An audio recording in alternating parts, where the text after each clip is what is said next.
Hi అండి, welcome to my channel అమ్మ specials. ఈరోజు నేను పులిహోర లాంటి పులిహోర కాదు కానీ ఇది పులిహోర లాగా ఉండేగా చేస్తున్నాను. ఎలా చేయాలో చూద్దామండి. చాలా అసలు కూరలు లేనప్పుడు మనకు యూజ్ అవుతుంది. ఒక చిన్న కొబ్బరి ముక్క చెప్పుంటే చాలు, ఈజీగా అయిపోద్ది. అసలు నిమిషంలో చేసుకోవచ్చు అనమాట. 10 నిమిషాల్లో అయిపోద్ది. రైస్ ఉండి చేసుకుంటే ఒక 2 స్పూన్లు ఆవాలు తీసుకోండి. కావాలంటే మరి ఒక కప్పు రైస్కి చేస్తున్నాను నేను.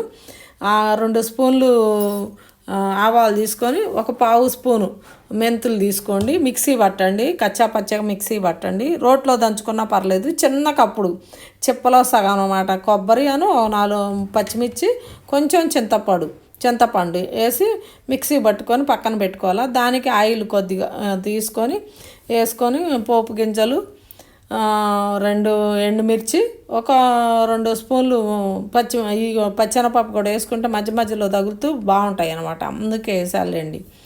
మనకు జీడిపప్పులు ఉన్నా వేసుకోండి, పల్లీలు ఉన్నా వేసుకోవచ్చు. కొంచెం ఇంగు పొడి వేసుకొని కరివేపాకు వేసుకొని తర్వాతలా ఇది మనం మిక్సీ పట్టిన ఉందిగా ఆవ పొడి అన్నీ కలిపి అది వేసుకొని కొంచెంసేపు పచ్చివాసన పోయిందాకా వేయించుకోవటం. ఏం కాదు, మనం వేగిన తర్వాత అన్నం రైస్ వేసి ఇంకా సరిపడా ఉప్పు వేసుకోండి. ఇంక అన్నీ దాంట్లో కారం అన్నీ సరిపోతాయి. ఇక పులుపు కారం సరిపోతాయి. పసుపు వేసుకుంటే పులిహోరలా కనపడటానికి వేసా. పసుపు ఈ ఉప్పు సరిపడా వేసుకొని తిప్పుకుంటే మనం అచ్చం పులిహోరలాగా ఉంటుంది. ఆ కప్పు రైస్ అండి, అది కొంచెం మిస్ అయింది. ఆ కప్పు రైస్ నిండా వేసాను. నేను వైట్ రైస్ వేయలేదు, మామూలు మేము ఇంట్లో తినే రైస్ వేసాను అనమాట. అది కొంచెం ముదుగు బియ్యం వేసాను, అందుకే ఇంకా అంత పచ్చగా కనిపెట్టలేదు. అయినా బాగానే కనిపిస్తుంది. కానీ చాలా చాలా టేస్ట్ ఉందండి. ఒక్కసారి ట్రై చేసి చూడండి ఎంత బాగుందో అసలు. నేను అప్పుడప్పుడు చేస్తుంటా, ఏదన్నా కూర లేనప్పుడు చేస్తే బాగుందని నేను ఒకసారి పెడదాంలే అని పెట్టాను అనమాట.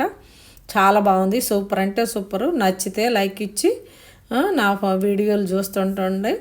చాలా బాగుంది, నేను ఆపకుండా తింటూనే ఉన్నా. బాయ్ అండి, సూపర్.